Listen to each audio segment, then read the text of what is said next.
Um, I got in a fight with my husband. So let me tell you about the day. So I switched my shifts. I walked to the subway. I sat down. I was already covered in sweat, and my husband knows that I have this problem. You know, even in the winter, like the sweat just freezes on my body. He texted me, "Oh, can you grab your computer and bring it with you?" And I'm like, "Are you fucking kidding me? You didn't tell me that. You want me to walk all the way back to the apartment and then all the way back to the subway to go all the way back downtown?" So I did that, and then I went downtown. So, what was the fight about? I'm getting to it. I'm trying to give you a backstory here. I got there. I did some computer work, and they asked me to do some and produce a marketing video or whatever to see kind of what I can do and if it'll be kind of his boss's thing, and then I was pitching an ad campaign. So I left and I went home. I was like, I can't do this here. It's a small salon. There's no elbow space. Home, and I spent the whole afternoon working on this thing, and I thought I did pretty well with it. And so I go home, and 3-4 hours pass by, and I don't know. I haven't heard from him at all. And he told me I was expecting to see him at like 6, 7, or 8 home, but 11 o'clock rolls around, and he's like, I'm coming home. And I had been waiting to eat until he got home. He knew that. I couldn't eat it. I threw it out. I was nice about it. I could have gone downstairs and gotten a burger, but then I smelled. But he's like, no, I got the alcohol on his breath, which pissed me off because I'd been waiting for 3 hours for him. He thinks that I'm jealous of alcohol on his breath, doing something when he's not home, and I'm like, I'm not. Which pissed me off because I'm not jealous. I simply would like to know if I should be waiting for you or not. So I was giving him a hard time, and then he started screaming a whole of 3 times since we've known each other. It was 1 a.m. and he was screaming, and he was high, and he finally admitted to me that he went out for drinks with his boss. I'm like, why do you have to lie about that?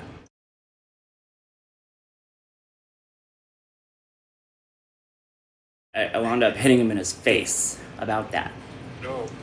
Because he was screaming when I can smell alcohol in your breath. I just don't understand. He's like, you just gotta pick your moment. Like that, obviously that has to be discussed, and he can't lie, but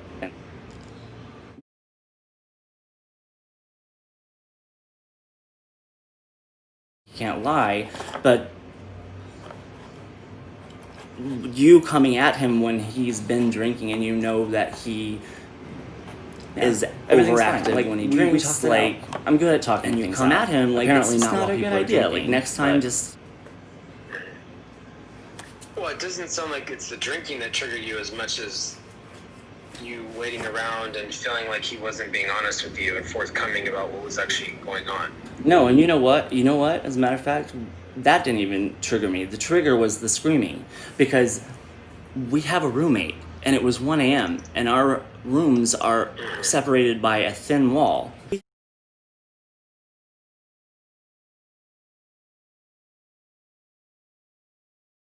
We can fix our lives once this whole COVID thing is over. I'm like, we have an awesome situation. He ghosted me for a whole day. He didn't turn on his phone for a whole day. The thing that comes to mind, crazy for me, because I'm the kind of person who does not like to go to bed angry about something.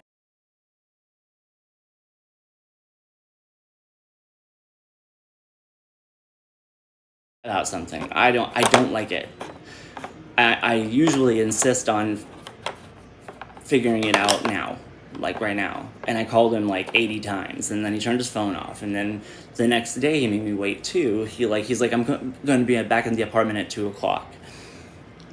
I'm like, okay. 2 o'clock rolls around. He says he's sick. I'm like, okay. At that point, I was doing my own thing, and I'm just going to let him come home when he comes home. And I formulated my discussion with him in my head. I was like, look, I need you to understand what happened and why I'm upset. It's not going to be pretty. I know. I apologized to him. I've never hit anybody in my life, and I'm gonna make it a practice to not put myself in a situation where that would happen. Yes, Is that's right. so. Well, it's like you and Dr. Coppelperry talked about. You have to know, like, you have to know your audience and, like, what you can and can't talk about. And if his drinking is a problem because he gets overly emotional when he's confronted, then you guys as a couple, and he more specifically, need to address that.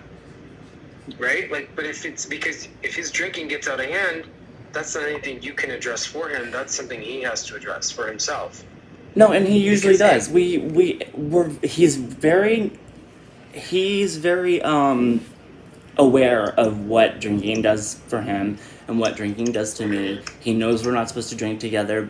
He asks me not to drink, which is fine. I don't care. I haven't drank this whole time.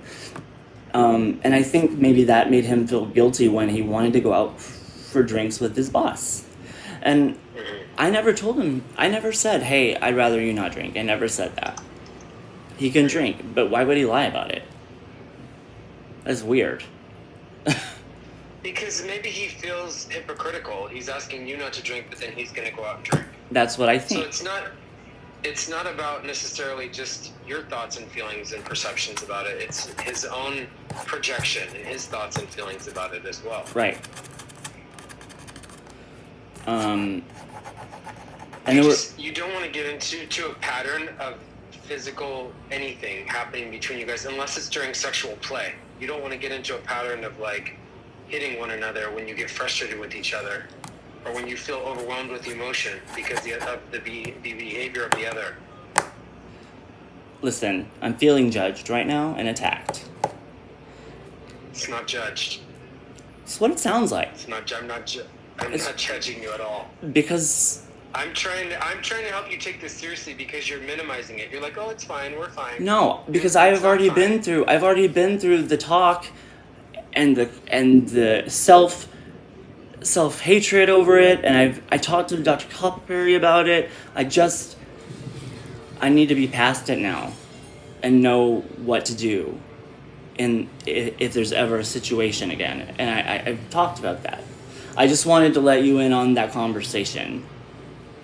I'm glad you did. I just don't want to beat it to death. Like, I'm not judging you. Brandon, it's not a judgment. It's coming from a place of wanting you to be as healthy and successful as a human and in your relationships as you can. I have a job to do, and that's my job. My job is to help you realize that your actions have an impact. And I want you to not beat yourself up or have self-hatred, but it's not bad to have self-reflection and to say, okay, how did I get there? And I don't want to go there again. This is not a judgment. It's just like to have you to really think about it, not in a way that's like, okay, we're just going to pretend like it didn't happen. Because that's just denial, Brandon. That's not really addressing anything. I'm not denying it happened. I apologized for it. And again, I've made like I told you, I've made a plan for not escalating any kind of argument with him and things like that. I have these things to think about, and I have been thinking about them. Good. So that's why it may seem like I'm underplaying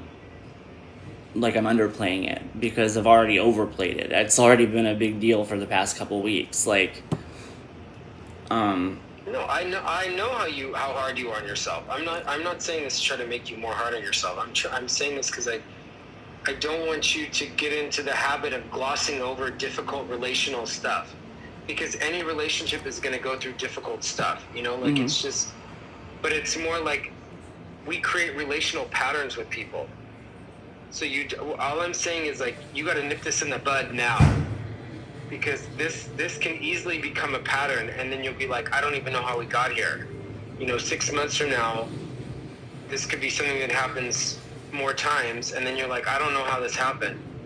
It's like you got to be conscious about your intention and how you're not going to allow your emotions to get the better of you, because I know how important he is to you, and this relationship is to you, and it has provided stability and grounding a grounding presence in your life. Yeah. And you don't want to sabotage it. That's all I'm saying to you. You don't want to push it away. Right. I mean, there's That's just there's a lot of things, and let me just put it to you this way. The only memories I have of my father are violent ones. And so when I did that, I was disconsolate. I could not stop beating myself up over it. And I was talking to my friend Jocelyn, and I told her, because he's been really busy with trying to keep the salon. He's been stressed about keeping his salon afloat. And all I've been trying to do is help him. And it just turned into something ugly. Yeah. And of course I regret that. I don't want that to be a thing. I don't want to be my dad. And, I even called my mother. I called my mother about this. And she said, I'm sorry you blame your dad for this. Like, trying to shrug that off. And I'm like, this is why I don't talk to you, Mom. This is why I don't call you.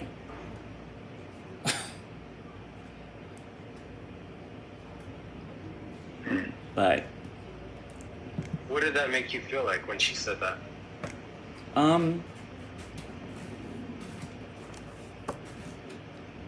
I don't know how to feel, because I to this day don't have a clear understanding of why they divorced, and I probably never will. My dad's dead, so I can't talk to him about it, and she probably feels some kind of shame about it, or some kind of any way about it. I don't know. But she's not the person that I go to talk to about things, because I mean, there's a reason I moved across the country. I would say it's like 30% them, 40% opportunity, and then like another 30%, I don't want to drive because I'm afraid I'll kill myself in a car. Because I do not like to drive.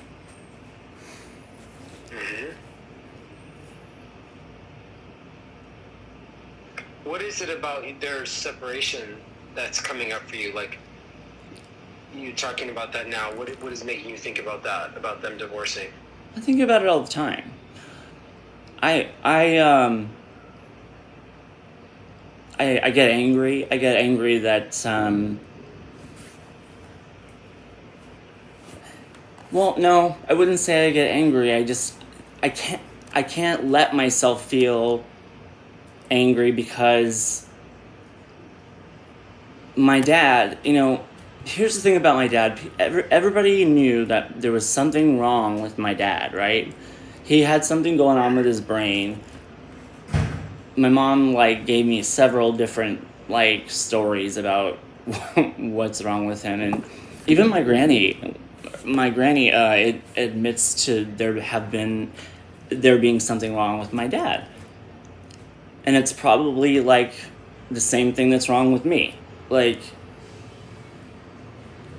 He presented the same problems and kind of issues as I do, and that I hate, and that makes me hate myself too.